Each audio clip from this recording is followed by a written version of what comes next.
Assalamualaikum warahmatullahi wabarakatuh. Kami dari mahasiswa atau mahasiswi Universitas Pamulang, Fakultas Ekonomi Manajemen, mata kuliah Pasar Modal dan Portofolio, dengan dosen pengampu Bapak Jamaluddin dengan gelar sarjana Ekonomi Islam dan Master of Economics of Development, terdiri dari 1. Fitri Mulyani, 2. Indah Permatasari, 3. Pungkas Satrio Sakti, berasal kelas 07 Sierra Mama Jakarta Echo 002 atau ruang Charlie 304, akan membahas mengenai laporan keuangan dan kinerja keuangan. Saya Fitri Mulyani akan membahas mengenai pengertian laporan keuangan, fungsi manajer laporan keuangan, tujuan laporan keuangan, sifat laporan keuangan, serta keterbatasan laporan keuangan.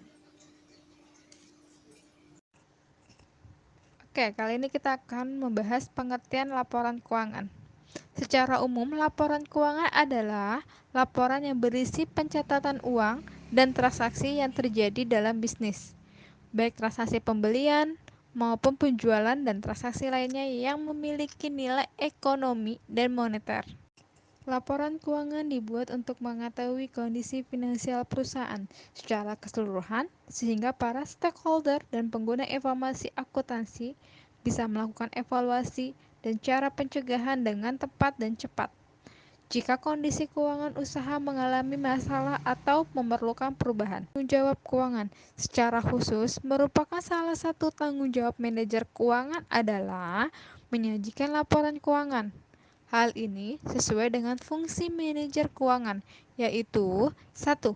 Merencanakan, kedua, mencari, ketiga, memanfaatkan dana-dana perusahaan, keempat, memaksimalkan nilai perusahaan. Pembuatan laporan keuangan biasanya dibuat per periode, seperti 3 bulan atau 6 bulan untuk kepentingan internal perusahaan tersebut, yang pada akhirnya dengan adanya laporan keuangan tersebut dapat kita ketahui posisi perusahaan terkini setelah menganalisa laporan keuangan tersebut dianalisis. Tujuan laporan keuangan. Tujuan laporan keuangan dibuat atau disusunnya laporan keuangan adalah sebagai berikut. 1. Memberikan informasi mengenai jenis dan jumlah aktiva atau aset milik perusahaan pada saat ini. Kedua, memberikan informasi mengenai jenis dan jumlah kewajiban serta modal milik perusahaan pada saat ini. Ketiga, memberikan informasi mengenai jenis dan jumlah pendapatan perusahaan yang didapat pada periode laporan keuangan. Keempat, memberikan informasi mengenai jumlah biaya serta jenis biaya yang dikeluarkan perusahaan pada periode laporan keuangan.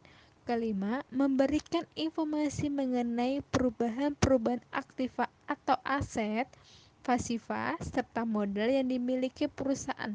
Keenam, memberikan informasi mengenai kinerja manajemen perusahaan pada periode tertentu. Ketujuh, memberikan informasi tentang catatan-catatan atas laporan keuangan. Kedelapan, informasi keuangan lainnya. Sifat laporan keuangan ada dua. Satu, bersifat historis, yang berarti bahwa laporan keuangan dibuat dan disusun dari data masa lalu atau masa yang sudah lewat dan masa sekarang. Misalkan, laporan keuangan yang telah disusun berdasarkan dari satu atau dua atau beberapa data tahun ke belakang, yang berarti data sebelumnya atau pada periode sebelumnya. Kedua, bersifat menyeluruh, yang berarti bahwa laporan keuangan harus dibuat selengkap mungkin. Hal ini berarti bahwa laporan keuangan yang telah disusun harus sesuai dengan standar yang telah ditetapkan. Pembuatan atau penyusunan yang hanya sebagian-sebagian atau tidak lengkap tidak akan memberikan informasi yang lengkap tentang keuangan suatu perusahaan. Keterbatasan laporan keuangan. 1. Pembuatan laporan keuangan disusun berdasarkan sejarah atau histori, di mana data-data yang diambil dan data masa lalu. Kedua, laporan keuangan dibuat umum, artinya untuk semua orang, bukan hanya untuk pihak tertentu saja.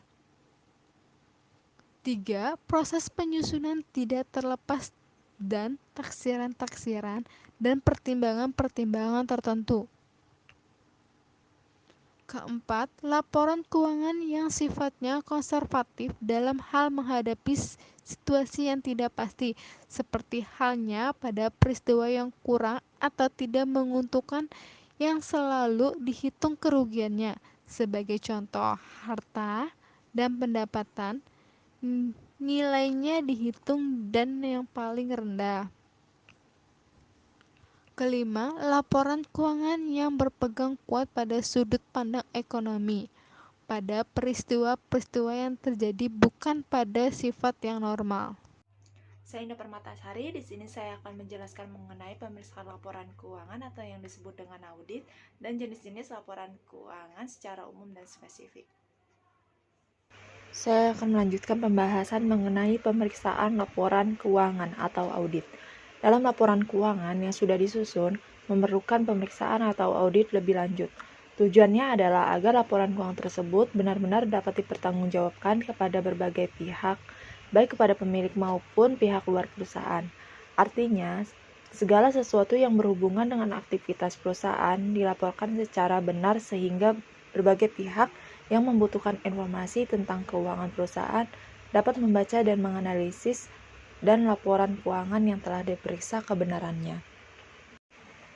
Secara umum, ada 5 macam jenis laporan keuangan yang biasa disusun, yaitu neraca, laporan laba rugi, laporan perubahan modal, laporan arus kas, dan laporan catatan atas laporan keuangan.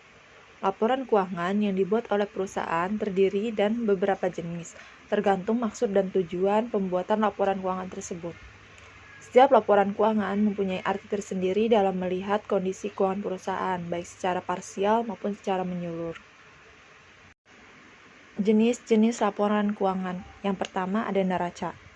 Laporan neraca atau balance sheet biasanya terdapat beberapa informasi mengenai akun-akun aktiva, serta hal-hal yang menjadi kewajiban perusahaan dalam satu periode.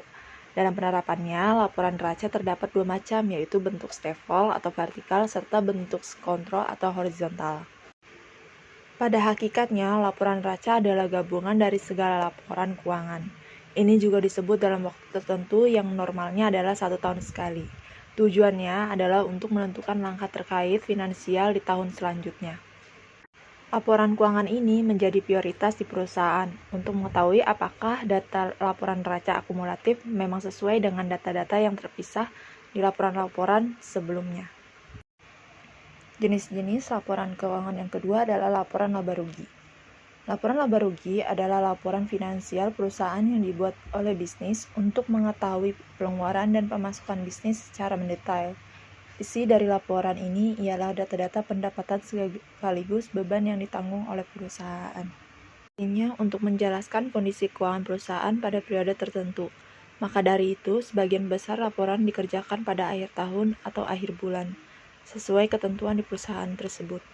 Laporan laba rugi dapat disusun dalam 2 bentuk, yaitu bentuk tunggal atau single step dan bentuk majemuk atau multiple step. Tujuannya dibuat laporan laba rugi adalah untuk mengetahui apakah perusahaan mendapatkan keuntungan atau kerugian. Efeknya ialah mempertahankan yang untung dan sebisa mungkin mencari solusi bagaimana yang rugi bisa ditutupi. Jenis-jenis laporan keuangan yang ketiga adalah laporan perubahan modal. Laporan perubahan modal atau ekuitas adalah salah satu jenis laporan keuangan yang penting, terutama untuk perusahaan publik. Tujuan pembuatannya adalah agar perusahaan dapat menggambarkan peningkatan maupun penurunan dari aktiva bersih atau kekayaan dalam periode tertentu dengan prinsip pengukuran tertentu untuk dianut. Informasi yang diberikan dalam laporan perubahan modal meliputi: pertama, jenis-jenis dan jumlah modal yang ada saat ini; kedua, jumlah rupiah tiap jenis modal; ketiga, jumlah rupiah modal yang berubah; keempat, sebab-sebab berubahnya modal; kelima, jumlah rupiah modal sesudah perubahan. Jenis-jenis laporan keuangan yang keempat adalah laporan catatan atas laporan keuangan. Catatan atas laporan keuangan mengacu pada informasi tambahan yang membantu menjelaskan bagaimana perusahaan sampai pada angka laporan keuangannya. Laporan ini memberikan informasi tentang penjelasan yang dianggap perlu atas laporan keuangan yang ada sehingga menjadi jelas sebab penyebabnya. Jenis-jenis laporan keuangan yang kelima adalah laporan arus kas. Laporan arus kas atau cash flow dapat diartikan sebagai catatan keuangan yang berisi informasi tentang pendapatan dan biaya-biaya selama satu periode. Laporan arus kas juga terbagi dua jenis, yaitu arus kas langsung dan arus kas tidak langsung.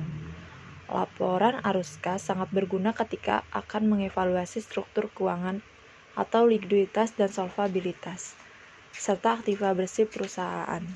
Tak hanya itu, perusahaan bisa memanfaatkannya sebagai strategi adaptif menghadapi perubahan keadaan dan peluang. Saya Pengasih Trisakti. Saya akan melanjutkan presentasi dari kelompok 9 yang sebelumnya rekan-rekan saya sudah jelaskan. Di sini saya akan membahas tentang analisa laporan keuangan untuk menilai kinerja dan fungsi penilaian kinerja keuangan. Baik, di sini saya yang pertama akan menjelaskan analisa laporan keuangan untuk menilai kinerja keuangan. Di dalam pasar modal, emiten harus mempublikasikan laporan keuangan perusahaan secara reguler, baik secara kuartalan, setengah tahunan, dan tahunan. Laporan keuangan merupakan informasi yang sangat penting untuk menilai kinerja perusahaan. Informasi yang terdapat di dalam laporan keuangan juga dapat digunakan untuk menganalisis secara fundamental sehingga dapat memberikan landasan bagi keputusan investasi. Pembahasan selanjutnya yaitu dengan adanya pengukuran kinerja, maka perusahaan dapat dilihat kualifikasi serta efektivitasnya dengan mengetahui pengukuran kinerja terlebih dahulu dengan segi keuangan. Maka, sebuah perusahaan dapat mengukur sejauh mana perusahaan dapat beroperasi secara penuh. Pengukuran serta penilaian keuangan perusahaan juga dapat menjadi titik awal dalam perusahaan melakukan perbaikan. Dengan begitu, perusahaan dapat meningkatkan efektivitasnya dalam operasional sehingga dapat bersaing dengan perusahaan kompetitornya. Fungsi penilaian kinerja keuangan adalah yang pertama yaitu likuiditas, jadi transparan. Yang kedua, solvabilitas sebuah perusahaan dapat terlihat. Yang ketiga, rentabilitasnya menjadi lebih detail. Yang keempat, stabilitasnya dapat diketahui. Dari pembahasan-pembahasan yang sudah dijelaskan dari rekan-rekan saya dan saya sebelumnya, dapat disimpulkan bahwa laporan keuangan adalah laporan yang berisi data transaksi keuangan perusahaan pada periode tertentu. Yang kedua yaitu terdapat jenis-jenis laporan keuangan yaitu neraca, laporan laba rugi, laporan perubahan modal, laporan arus kas, dan laporan catatan atas laporan keuangan. Yang selanjutnya, kinerja merupakan usaha yang dilakukan setiap perusahaan dalam mengukur dan menilai setiap keberhasilan yang dicapai dalam menghasilkan laba. Yang terakhir yaitu laporan keuangan atau laporan kinerja keuangan merupakan hal yang paling krusial dalam sebuah dunia bisnis karena laporan keuangan dapat menentukan kelangsungan sebuah perusahaan beroperasi. Detail seluruh alur keuangan pasti terlihat dalam laporan tersebut, sehingga jika tidak ada laporan keuangan, maka perusahaan akan kesulitan dalam menentukan operasionalnya.